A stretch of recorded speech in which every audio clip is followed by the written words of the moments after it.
السلام علیکم ورحمۃ اللہ وبرکاتہ۔ ان الحمد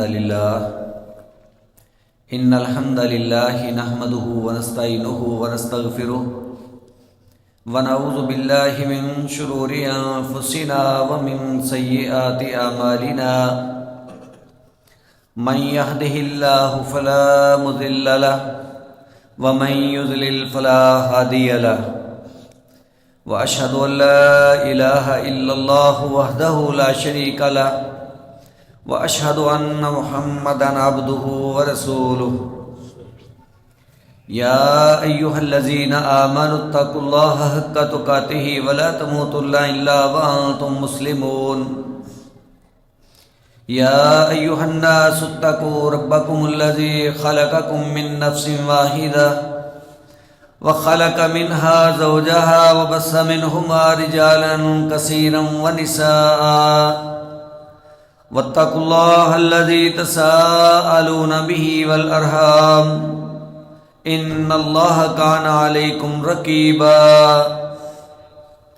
يا أيها الذين آمنوا اتقوا الله وقولوا قولا سديدا يصلح لكم أعمالكم ويغفر لكم ذنوبكم ومن يطع الله ورسوله فقد فاز فوزا عظيما فإن أحسن الكلام كلام الله وخير الهدي هدي محمد صلى الله عليه وآله وسلم وشر الأمور محدثاتها وكل محدثة بدعة وَكُلَّ بِدْعَةٍ ضَلَالَةٍ وَكُلَّ ضَلَالَةٍ فِي النَّارِ۔ اللهم صل على محمد وعلى آل محمد كما صليت على إبراهيم وعلى آل إبراهيم إنك حميد مجيد۔ اللهم بارك على محمد وعلى آل محمد كما باركت على إبراهيم وعلى آل إبراهيم إنك حميد مجيد۔ اللهم انفعنا بما علمتنا وعلمنا ما ينفعنا وزدنا علما۔ رب اشرح لي صدري ويسر لي أمري واحلل عقدة من لساني يفقهوا قولي۔ اما بعد فاعوذ باللہ السمیع العلیم من الشیطان الرجیم من حمزه ونفخه ونفثه۔ وعد اللہ الذین آمنوا منکم وعملوا الصالحات لیستخلفنہم فی الارض کما استخلف الذین من قبلہم وليمكنن لهم دینہم الذی ارتضى لهم وَلَيُبَدِّلَنَّهُمْ مِنْ بَعْدِ خَوْفِهِمْ أَمْنًا يَعْبُدُونَنِي لَا يُشْرِكُونَ بِي شَيْئًا وَمَنْ كَفَرَ بَعْدَ ذَلِكَ فَأُولَئِكَ هُمُ الْفَاسِقُونَ۔ وَأَقِيمُوا الصَّلَاةَ وَآتُوا الزَّكَاةَ وَأَطِيعُوا الرَّسُولَ لَعَلَّكُمْ تُرْحَمُونَ۔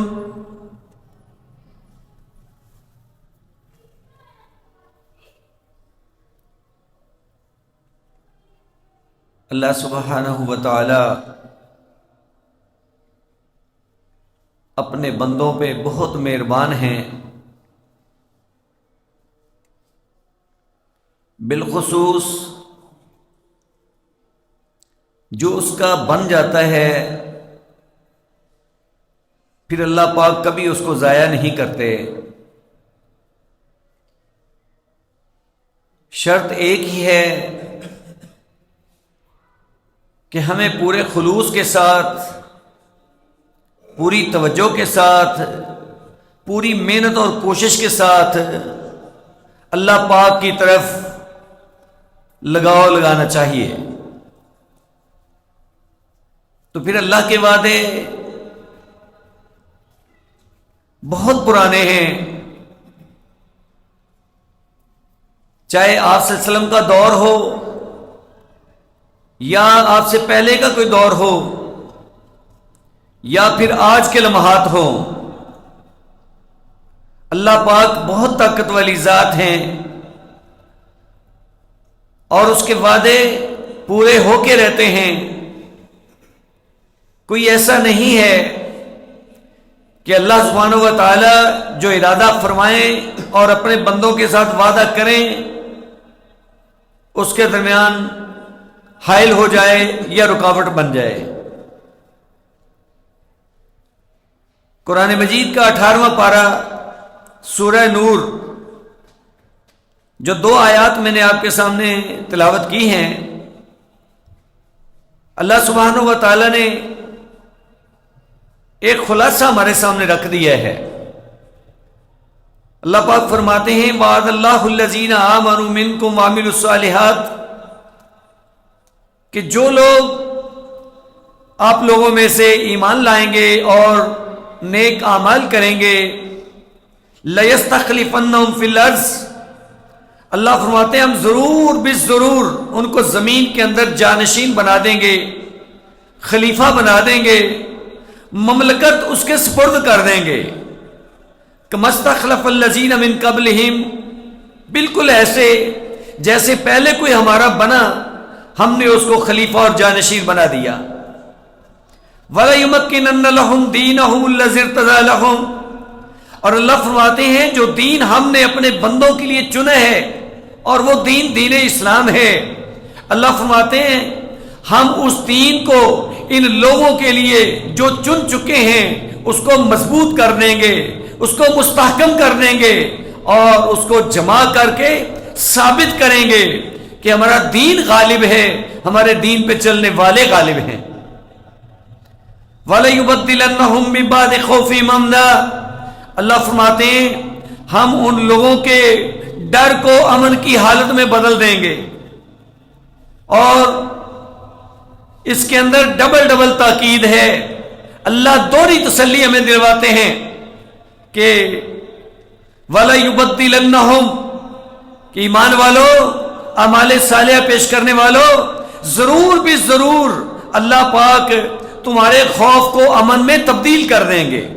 تمہیں کسی قسم کا ڈر خطرہ نہیں ہوگا۔ لیکن اس کے ساتھ ہی ایک بات جو انتہائی توجہ کے لائق ہے، یعبدوننی لا یشرکون بی شیئا، لوگوں کو چاہیے کہ میری ہی عبادت کریں اور میرے ساتھ کسی کو شریک مت ٹھہرائیں۔ ومن کفر بعد ذلک فاولئک هم الفاسقون، اللہ فرماتے ہیں جو ایمان کا اقرار بھی کرے اور اس کے باوجود وہ اس بات سے انکاری ہو جائے کہ خالصتاً عقیدہ توحید پہ نہ آئے، عبادت میری کرے لیکن ساتھ غیروں کو شریک بنا لے، تو اللہ فرماتے ہیں ایسے لوگ فاسق ہیں، یہ نافرمان لوگ ہیں۔ اس کے بعد پھر اللہ سبحانہ و تعالی نے ایک خلاصہ نکال دیا، بہت قیمتی سبق ہمیں دے دیا۔ فرمایا وَأَقِیمُوا الصَّلَاةَ وَآتُوا الزَّکَاةَ وَأَطِیعُوا الرَّسُولَ لَعَلَّکُمْ تُرْحَمُونَ، ایمان والو اعمال تو بہت زیادہ ہیں لیکن خاص طور پہ ان 3 اعمال کا بھی ضرور اہتمام کرنا ہے اور خاص الخاص ان کا خیال رکھنا ہے۔ وَأَقِیمُوا الصَّلَاةَ، نماز کو قائم کرنا، نماز کا ہر لحاظ سے دھیان رکھنا، وَآتُوا الزَّکَاةَ، اور اپنے مالوں کو پاک کرنے کے لیے اللہ کے راستے میں خرچ کرتے رہنا، وَأَطِیعُوا الرَّسُولَ، اور رسول اللہ صلی اللہ علیہ وسلم کی اطاعت کرتے رہنا، لعلکم ترحمون، تاکہ تم اللہ کی رحمت حاصل کر سکو۔ بات تو ساری اللہ کی رحمت کی ہے، لیکن اللہ فرماتے ہیں کہ ہماری رحمت تمہیں نصیب کب ہوگی، اور اللہ کی رحمت اور اللہ کی مدد حاصل ہوگی تو سارا کام سیدھا ہو جائے گا۔ تو یہ ہے قیمتی سا سبق ہمارے سامنے کہ اللہ پاک نے خلاصہ نکال کے یہ بات سمجھائی ہے کہ نماز کو قائم کرنا ہے، زکوٰۃ کی ادائیگی کرنا ہے اور رسول اللہ صلی اللہ علیہ وسلم کا فرما بردار بن کے رہنا ہے اگر تمہیں اللہ کی مدد چاہیے۔ اور یقیناً چاہیے، ہم میں سے ہر کوئی اس بات کا طلبگار ہے کہ اللہ کی مدد مجھے نصیب ہو جائے۔ تو پھر اللہ کی مدد حاصل کرنے کا، اللہ کی رحمت سمیٹنے کا یہی طریقہ ہے، اور اس کے اندر قدر یہ ساری تفصیل کہ ایمان اور اعمال صالحہ یہ جو پورے خلوص کے ساتھ ان چیزوں کو قبول کرنے والے لوگ ہیں، اللہ سبحانہ و تعالی ان کو ضرور بھی ضرور زمین کے اندر خلافت بھی عنایت فرماتے ہیں اور ان کو امن و سکون بھی عنایت فرماتے ہیں۔ لیکن اس بات کا وہ دھیان رکھیں کہ اللہ کے عبادت گزار بن جائیں اور اللہ کے ساتھ کسی اور کو حصے دار مت بنائیں۔ اب یہ وہ بالکل واضح سے پیغام ہیں، سیدھی سی باتیں ہیں جو ہم ہر وقت سنتے ہیں۔ تو پھر آج ہم جو یہ فرق دیکھ رہے ہیں کہ ہم مسلمان ہیں، کلمہ شریف پڑھنے والے ہیں، اپنی طرف سے اعمال بھی بھرپور طور پہ بجا لانے والے ہیں، لیکن آخر یہ کیا حالات بن چکے ہیں کہ نہ تو ہمیں خلافت مل رہی ہے، نہ ہمیں اس انداز کی بادشاہت مل رہی ہے کہ ہم لوگ ہر لحاظ سے با اختیار حکمران ہوں اور کوئی ہمارے مد مقابل سر اٹھانے کے قابل نہ ہو، یا یوں سمجھیے کہ ہم عزت کی زندگی جی سکیں، کوئی ہمیں غلامی میں لانے والا یا ہمیں غلام بنانے والا نہ ہو، یا یوں سمجھیے کہ آج دنیا کے اندر مسلمان بہت ہی باوقار باعزت طریقے سے زندگی گزار رہے ہوں اور کوئی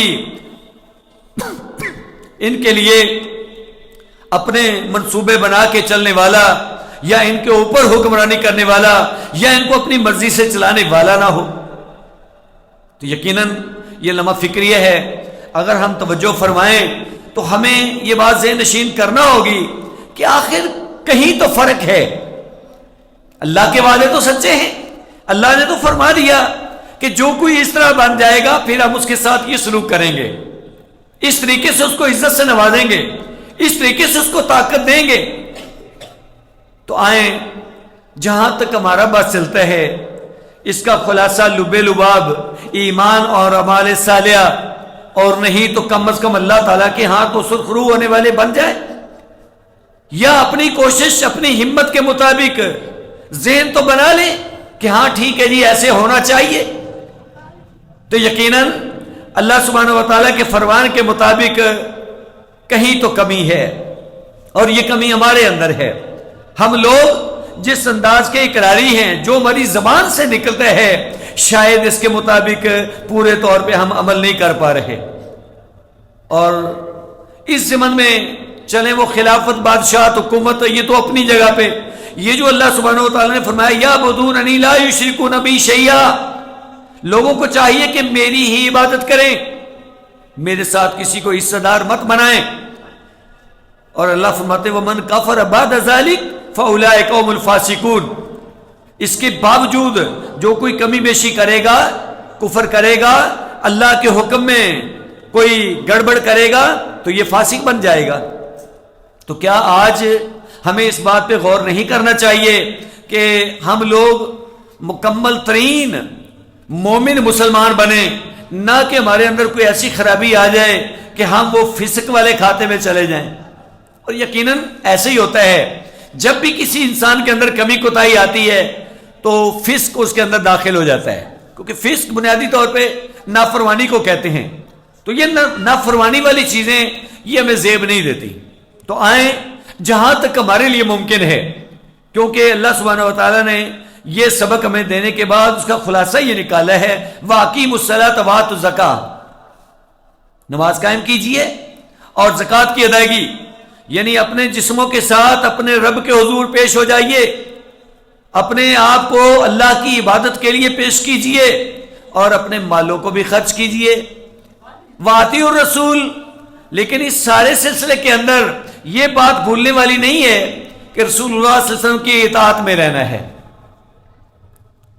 تو اس کے ساتھ لعلکم ترحمون، اللہ کی رحمت، اللہ کی مدد تمہیں حاصل ہو جائے گی۔ تو آئیں اللہ کی رحمت اور اللہ کی مدد کو سمیٹنے کی کوشش کریں، کوشش کریں کہ یہ جو اللہ کا وعدہ ہے کہ اس طریقے سے آپ لوگوں کو میرا قرب نصیب ہو سکتا ہے، میری مدد مل سکتی ہے، میری رحمت تمہیں نصیب ہو سکتی ہے، اور نہیں تو یہ تو حاصل کریں۔ اور فردن ہر بندہ جب محنت کوشش اس کے اوپر کرتا چلا جائے گا، بالآخر وہ ایک معاشرہ بن جائے گا، ایک ایسا گروپ مل جائے گا آپ لوگوں کو کہ ہر بندہ اپنی اصلاح کرنے کے بعد جب ان کا اکٹھ ہو جائے گا پھر انشاءاللہ اس کا کوئی نتیجہ نکلے گا. کیونکہ بہت سارے مفسرین نے، بہت سارے لوگوں نے اس آیت سے یہ استدلال کیا ہے کہ یہ جو دور ہے خاص طور پہ اللہ کے رسول کا دور ہے، یہ اللہ کا وعدہ اس وقت کا ہے، اور یقیناً صحابہ کرام نے ان آیات پہ عمل کر کے یہ اعزاز حاصل کیا ہے، یہ وقت ان کو نصیب ہوا ہے. ایک وہ وقت تھا جب یہ مسلمان کلمہ پڑھنے والے نئے نئے غریب قسم کے مسلمان مکہ والوں سے، مشرکین مکہ سے ڈرتے تھے کہ وہ ہمیں پکڑ نہ لیں، اچک نہ لیں، کہیں ہمیں اغوا کر کے نہ لے جائیں، کوئی ہمیں مار نہ دے. لیکن ایک وقت وہ بھی آیا کہ پھر حکمرانی مسلمانوں کی تھی اور وہ مکہ والے، وہ مشرکین ڈرتے پھرتے تھے. اللہ کے وعدے سچے ہیں، لیکن یہ آیت تو عام ہے کہ آج کیا ان احکامات کے مطابق کوئی عمل کرے گا تو کیا اللہ تعالیٰ اس کے ساتھ اپنا وعدہ پورا نہیں کریں گے؟ کیوں نہیں، ضرور بھی ضرور اس کے ساتھ کیا ہوا وعدہ پورا ہوگا. لہذا آج ہمیں اپنی اصلاح کی ضرورت ہے کہ ہر لحاظ سے اپنے آپ کو ٹھیک کریں، اپنے آپ کو اللہ کی اطاعت میں لائیں، اللہ کا حکم مانیں، اللہ کی عبادت کریں، اور اس کے اندر جو خاص ایک سلسلہ ہے کہ اس کے ساتھ کسی اور کو حصے دار نہ بنائیں. یہ شراکت سسٹم، کھاتہ داری، یہ عقیدہ توحید کے خلاف ہے. جب تک ہم خالصتاً ایک اللہ کی عبادت کرنے والے بن نہیں جاتے تب تک ہمارا سسٹم بھی بحال نہیں ہو سکتا. آج دیکھیں نا کتنے بڑے بڑے ملک ہیں، لیکن اس کے ساتھ ہی چونکہ اس عقیدہ توحید کے اندر ہمارا خلل ہے لہذا ہم پورے طور پہ کامیاب ہی نہیں ہو رہے. بظاہر مسلمانوں کی حکومتیں ہیں، کلمہ شریف پڑھنے والے ہیں، لیکن آخر کیا وجہ ہے کہ ہمارے ہاتھ پلے تو کچھ نظر نہیں آ رہا آج تک. تو چلے آئیں اپنی اصلاح کرتے ہوئے یہ جو اللہ پاک نے ایک سبق دیا ہے، واقعی الصلاۃ، اللہ کی عبادت کا ایک سادہ سستا عام سا طریقہ، یہ نماز والا طریقہ ہمارے سامنے ہے. اللہ کی عبادت کے لیے ایک جو یوں سمجھیے فری میں حاصل ہونے والا عمل وہ نماز کا عمل ہے. اور نماز ایک ایسی چیز ہے کہ اس کے اوپر اگر ہمارا پورے طور پہ عمل ہو جاتا ہے تو انشاءاللہ بہت ساری خرابیاں دور ہو سکتی ہیں.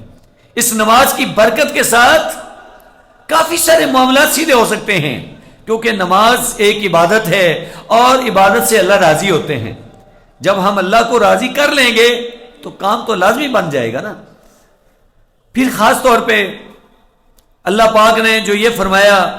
کہ وَأَطِیعُوا الرَّسُولَ لَعَلَّکُمْ تُرْحَمُونَ، رسول اللہ کی اطاعت، نماز اور زکوٰۃ کی بات ہوئی ہے، ساتھ ہی اللہ کے رسول کی اطاعت کی بات ہو گئی ہے. تو اسی کے ساتھ ہی اس بات کو سمجھنے کی کوشش کریں کہ اللہ فرماتے ہیں وَأَنزَلْنَا إِلَيْكَ الذِّکْرَ، اے میرے نبی ہم نے آپ کی طرف یہ ذکر اتارا ہے،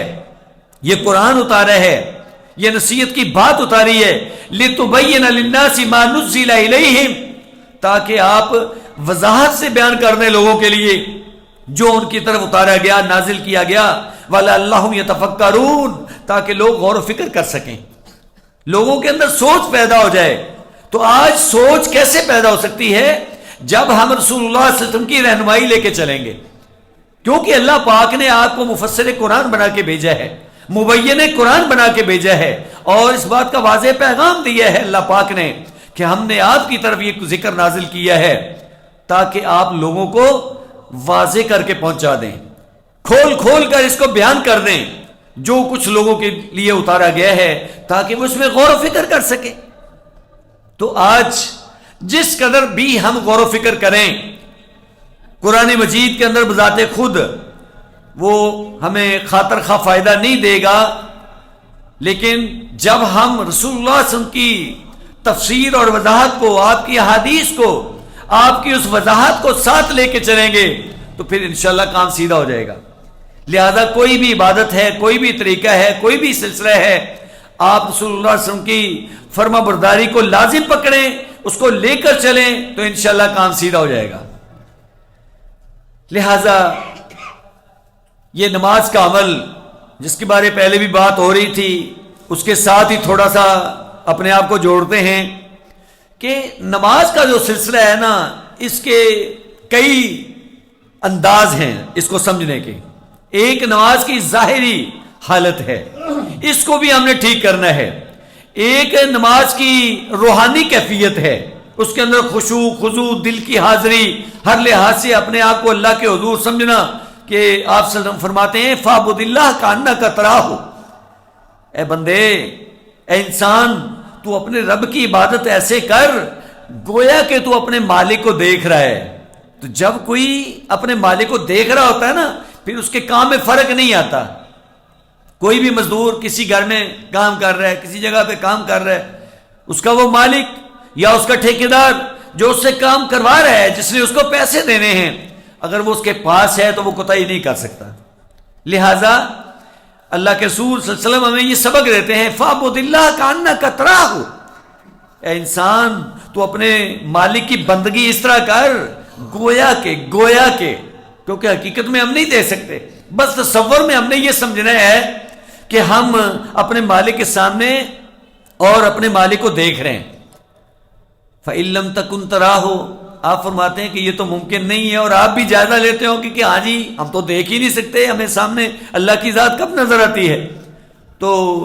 اگر آپ ایسے نہیں کر سکتے تو یہ تو ذہن بناؤ نا کہ اللہ تو ہمیں دیکھ رہا ہے، اس میں تو کوئی شک نہیں ہے. اللہ عرش کے اوپر سے، 7 آسمانوں کے اوپر سے اللہ ہمیں دیکھ رہے ہیں، اور کوئی چیز بھی اللہ کی نظروں سے اوجھل نہیں ہے. تو چلیں، ایک مالک کو ہم نہیں دیکھ رہے، مالک ہمیں دیکھ رہا ہے، وہ کیمرہ لگا کے بیٹھا ہے، تو ہم اپنی جگہ پہ کام تو ٹھیک کریں گے کہ ہاں جی میرا مالک مجھے دیکھ رہا ہے، اس سے میں نے مزدوری لینی ہے، میری مزدوری میں کمی واقع ہو جائے گی، میری دیہڑی وہ کاٹ لے گا، اس میں سے کم کر لے گا، لہذا بندہ کام صحیح کرے گا. تو اللہ کی عبادت کا بھی طریقہ ہے کہ جیسے ہمیں وہ طریقہ بتایا گیا ہے اس طریقے سے ہم پوری کوشش کے ساتھ اپنے آپ کو پیش کریں. اور پھر اس کے ساتھ ساتھ یہ بھی ہے کہ اس نماز کے اندر جو کچھ پڑھا جاتا ہے وہ بھی پیارے پیغمبر محمد رسول اللہ صلی اللہ علیہ وسلم کے فرمان کے مطابق ہو، کیونکہ آپ ہر وہ حکم جو اللہ پاک کی طرف سے ملا ہے اس کی وضاحت فرمانے والے ہیں. لہذا سب سے پہلے ہم آتے ہیں اس کا ظاہری طریقہ کہ ہم مسجد میں آ گئے، وضو کیا، سردی کے موسم میں وقت نکالا اور آ کر کے نماز پڑھی. تو جو اس کی ظاہری پوزیشن ہے، اس کے بارے صرف آج یہ بات نہیں ہے،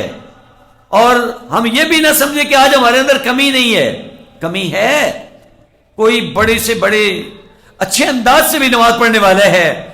ممکن ہے کہ اس کے اندر بھی کہیں کمی رہ رہی ہو، کیونکہ لاپرواہی ہم نہیں کریں گے تو شیطان ہم سے کروائے گا. وہ تمہارے پیچھے پڑا ہوا ہے، ہر وقت اس کوشش میں ہوتا ہے کہ اپنے رب کی بندگی کرنے والا یہ انسان کسی کوتاہی کا شکار ہو جائے، تاکہ کسی نہ کسی لحاظ سے اس کی عبادت میں خلل واقع ہو جائے اور اس کا رب اس کو قبول نہ کرے. اب ہم نے کوشش کرنی ہے کہ ہم اپنی نمازوں کو بچائیں. اور صرف یہ کافی نہیں ہوتا کہ انسان مسجد میں آ گیا ہے، اس نے نماز پڑھ لی ہے. بہت سارے لوگوں کو دیکھا گیا ہے انتہائی بے توجہی، لاپرواہی اور ارکان کا بالکل لحاظ نہ رکھنا، تو سمجھتے ہیں کہ بس کام تو ہو گیا. حالانکہ ایسے نہیں ہوتا.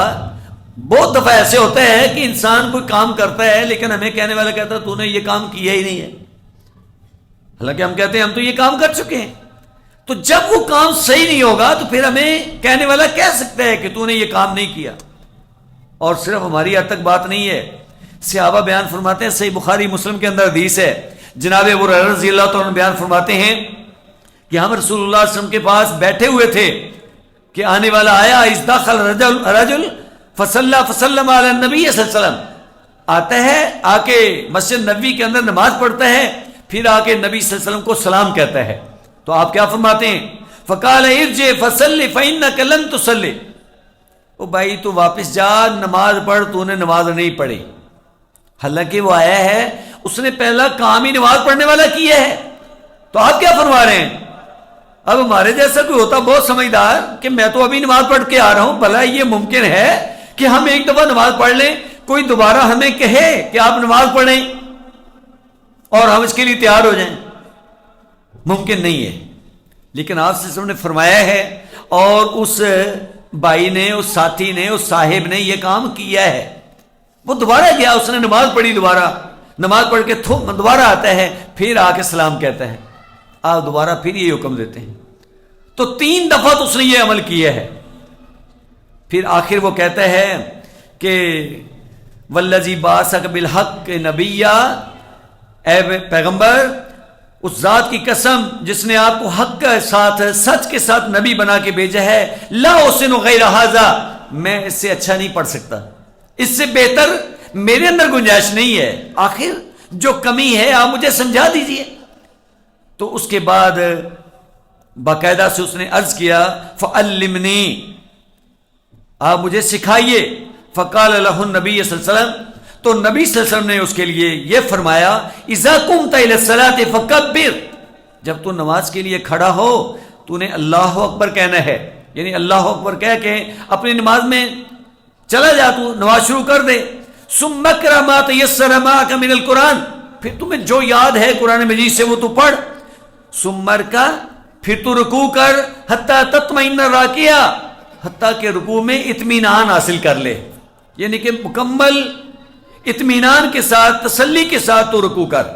ثم ارفع، پھر تو سر اٹھا، حتیٰ تعتدل قائما، حتیٰ کہ تو بالکل سیدھا کھڑا ہو جائے، اعتدال میں آ جائے، ایسے نہیں ہے کہ تو کھڑا ہو نہ پائے اور پھر سجدے میں چلا جائے. ثم اسجد، پھر تو سجدہ کر، حتیٰ تطمئن ساجدہ، حتیٰ کہ سجدے کی حالت میں اطمینان حاصل کر لے. اب اطمینان، تسلی، آرام سے بیٹھ جانا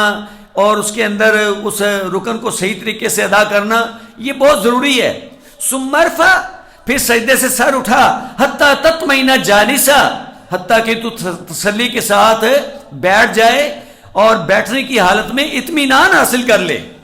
اب یہ مختصر طریقے سے آپ نے، جیسے میں نے عرض کیا آپ کے سامنے، اسی طرح آپ نے اس کو یہ بات سمجھائی ہے. اب اس کے اندر پوری نماز کا طریقہ یا وہ نہیں ہے،